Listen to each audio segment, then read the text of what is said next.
Hello friends, मैं श्वेता परमार एक बार फिर आप सभी का स्वागत करती हूं प्रभात एग्जाम के यूट्यूब चैनल पर, जहां पर हम हर बार यूपीएससी से संबंधित किसी न किसी विषय को लेकर एक दूसरे से रूबरू होते हैं। तो आज का जो विषय है वो है कि हम हिंदी समाचार पत्रों को किस तरीके से पढ़ें कि वो हमारे सिविल सेवा परीक्षा के लिए बहुत उपयोगी साबित हो। तो जैसा कि हम सभी जानते हैं, केंद्रीय लोक सेवा आयोग दैट मीन्स यूपीएससी की परीक्षा जो कि हर साल आयोजित की जाती है, इसमें सभी प्रतियोगियों को सफलता प्राप्त करने के लिए अपनी अध्ययन प्रणाली में कुछ न कुछ महत्वपूर्ण बातों का ध्यान रखना पड़ता है। और जैसा कि मैं आपको पहले भी बता चुकी हूँ कि सिविल सेवा परीक्षा की तैयारी करने का निर्णय लेते वक्त ही हमें उस परिस्थिति में अपने लक्ष्य के अतिरिक्त कुछ और नहीं सोचना होता है।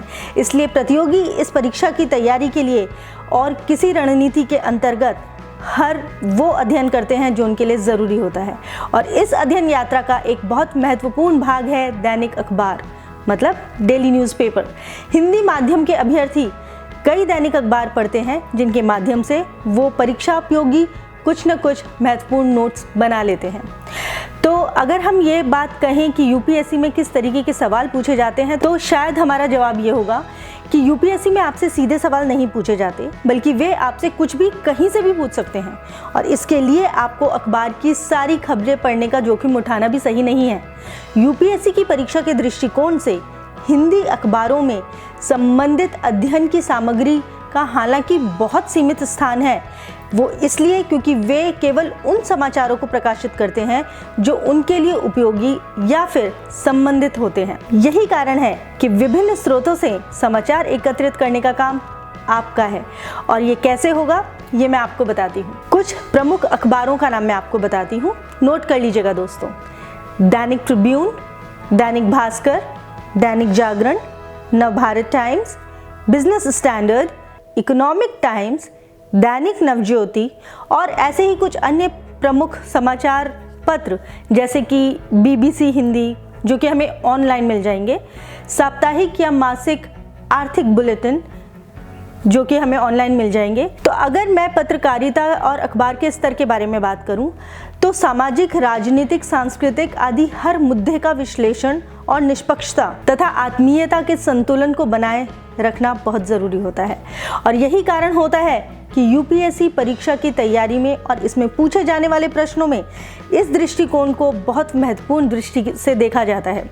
यह सब कुछ जानने के बाद आपको ये सोचना है कि दूसरे सवाल कैसे पूछे जा सकते हैं, आपको समाचार पत्र किस तरीके से पढ़ना है। अब आपको ये जानना है परीक्षा की दृष्टि से समाचार पत्रों को किस तरीके से पढ़ा जाए। सबसे ज़रूरी और आम बात जो होती है, जो हमें थोड़ा परेशान भी करती है, वो ये होता है कि ज़्यादातर अभ्यर्थी ये नहीं जान पाते हैं कि उनको क्या नोट करना है और कैसे करना है।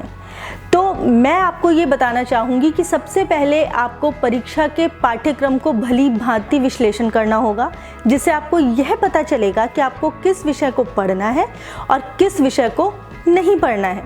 इस प्रकार की संयोजित अध्ययन प्रणाली से आप अपने विषयानुसार सूची भी बना लेंगे और उस पाठ्यक्रम के अनुसार आपको अध्ययन के लिए उन टॉपिक्स को चुनना होगा जो आपके काम आएंगे। जैसे कि अगर आप फ्रंट पेज पर आएंगे तो परीक्षा के पाठ्यक्रम के प्रत्यक्ष और अप्रत्यक्ष रूप से संबंधित समाचार व लेखों को देखिए, उनको चिन्हित कीजिए और उनसे संबंधित विषयों को लिंक कीजिए या उनसे संबंधित विषयों को ही पढ़िए। आपको आपके द्वारा बनाई गई सूची से संबंधित खबरें मिलेंगी, ज़रूर मिलेंगी। अधिकतर अंतिम पृष्ठ पर प्राथमिकताएं संबंधित सामग्री उपलब्ध होती है, जैसे कि कुछ वैज्ञानिक या जैविक, ऐतिहासिक, तथ्यात्मक या उपयोगी जानकारी, लेकिन मिलती ज़रूर है। अखबारों में आपको कई सेक्शन ऐसे मिलेंगे जैसे स्पोर्ट्स, जिसमें कि बड़ी उपलब्धि या प्रतियोगिताओं के बारे में लिखा होगा, वे ज़रूर पढ़ें। बिजनेस पेज, जिसमें आर्थिक व्यवस्था व विकास संबंधी की जानकारी होगी, वो ज़रूर पढ़ें। और इसी प्रकार पाठ्यक्रम की सहायता से समाचारों को चिन्हित करें और याद रखें कि खबरों को परिप्रेक्ष्य और संदर्भ के अनुसार पढ़ा जाना है। राजनीतिक, चुनावी समाचार या दार्शनिक आधार के लेख थोड़े दूर रखें, क्योंकि इन सामग्रियों का आपकी इस परीक्षा में कोई प्रासंगिक महत्व नहीं है।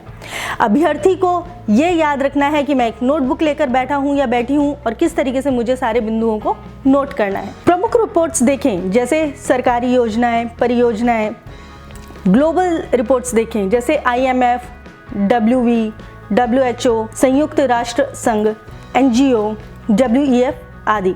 राष्ट्रीय तौर पर देखें think tank, NITI Aayog, RBI, मंत्रालय, NGOs etc। कई मुद्दे जैसे गरीबी, बेरोजगारी, जलवायु परिवर्तन, लिंग संबंधित, सामाजिक आर्थिक, विज्ञान, प्रौद्योगिकी, पर्यावरण, इन सब के बारे में भी देखें। यदि आप इन बातों का ध्यान रखेंगे और रणनीति को बनाकर तैयारी शुरू करेंगे तो आपको न केवल एक आवश्यक घटक प्राप्त होंगे बल्कि आप कड़ी मेहनत और आत्मविश्वास के साथ अपनी परीक्षा सफल भी कर लेंगे। तो आपको रणनीति बनानी है कि अधिक से अधिक पाठ्यक्रम याद करने के लिए आपको क्या करना है और उसमें आप सक्षम भी हो जाएंगे। लेकिन समाचार पत्र पढ़ने में बहुत समय लगाने की बजाय थोड़ा समय लगाइए। कभी कभी हमें लगता है कि हमें बहुत ज़्यादा समय लग रहा है समाचार पत्र पढ़ने में, लेकिन अगर आप रोज़ समाचार पत्र पढ़ेंगे और अगर आप नियमित इसका प्रयास करेंगे तो धीरे धीरे समाचार पत्र पढ़ने की अवधि कम हो जाएगी और आपको कम समय लगेगा समाचार पत्रों को पढ़ने में। और उसका सबसे बड़ा फ़ायदा ये होगा कि जब आप समाचार पत्र पढ़कर आपके मुख्य बिंदु जो हैं उनको नोट कर लेंगे और उनको लिख लेंगे तो जब आपकी परीक्षाएं आएंगी तो आपको उस नोटबुक में से सब कुछ फटाफट याद हो जाएगा। आपको बार बार कहीं और जाकर नहीं देखना पड़ेगा कि उस न्यूज़पेपर में क्या था या उसमें क्या था। तो याद रखिए दोस्तों, अखबार पढ़िए, मुख्य बिंदु देखिए सिलेबस में क्या क्या है, उससे संबंधित पढ़िए।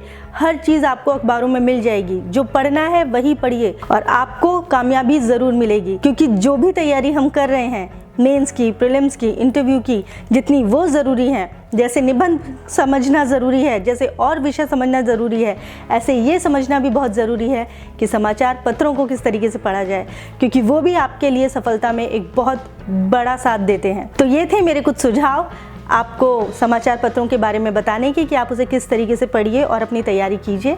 ऐसे ही अन्य विषय को लेकर मैं आपके सामने फिर हाजिर होंगी प्रभात एग्जाम के YouTube चैनल पर। और हाँ, इसे सब्सक्राइब ज़रूर कर लीजिएगा ताकि आपको नोटिफिकेशंस मिलते रहें। अपना ध्यान रखिए। धन्यवाद।